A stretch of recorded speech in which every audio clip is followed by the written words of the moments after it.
এটা আমার একটু তখন নিজে খুব বড় বড় মনে হয়, আমি একটা ক্ষুদ্র মানুষ, খুব বড় মনে হয় যে আমি আমার জন্য কেউ খাচ্ছে এবং আমার মানে খেয়ে আমার জন্য দোয়া করছে এবং হ্যাপি ফিল করছে।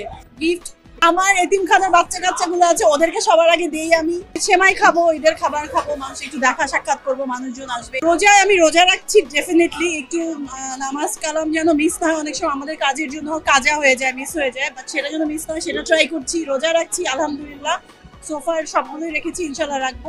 পজিটিভ জিনিসটা হচ্ছে মিলন মেলা, যাদের সঙ্গে সবসময় দেখা হয় তো হয়, যাদের সঙ্গে হয় না তাদের সঙ্গেও দেখা হলো। আই এনজয় আ লট। মাত্র তো স্টার্ট হলো আসলে, আর আমার ফ্যামিলির সবাই তো অস্ট্রেলিয়াতে, ওইখান থেকেও তো আমি গিফট পাবো। আর এখন আসলে গিফট নেয়ার থেকে গিফটটা দেওয়াটা বেশি, মানে রেসপন্সিবিলিটিটা বেশি। আমার বাবা যেটা করতেন সবসময় ইফতারি এতিমখানায় দিত, এবং যারা আছে না একটু খাবারের কষ্টে আছে ওদের সঙ্গে শেয়ার করতো। সো রোজা আসলে আমি এটা আমার একটু তখন নিজে খুব বড় বড় মনে হয়, আমি একটা ক্ষুদ্র মানুষ, খুব বড় মনে হয় যে আমি আমার জন্য কেউ খাচ্ছে এবং আমার মানে খেয়ে আমার জন্য দোয়া করছে এবং হ্যাপি ফিল করছে। খাবার অনেক ইম্পর্টেন্ট একটা বিষয়, রোজা রাখার পর মানুষ যখন খায় তখন এটা ফিল করে আসলে। So I am happy. রোজার সময় আমার খুব ভালো লাগে, কারণ আমি কাউকে কাউকে খাওয়াতে পারছি। আমার এতিমখানার বাচ্চা কাচ্চাগুলো আছে, ওদেরকে সবার আগে দেই আমি।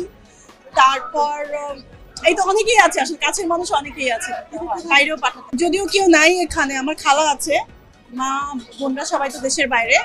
সো এই সেমাই খাবো, ঈদের খাবার খাবো, মানুষ একটু দেখা সাক্ষাৎ করবো, মানুষজন আসবে, এই তো।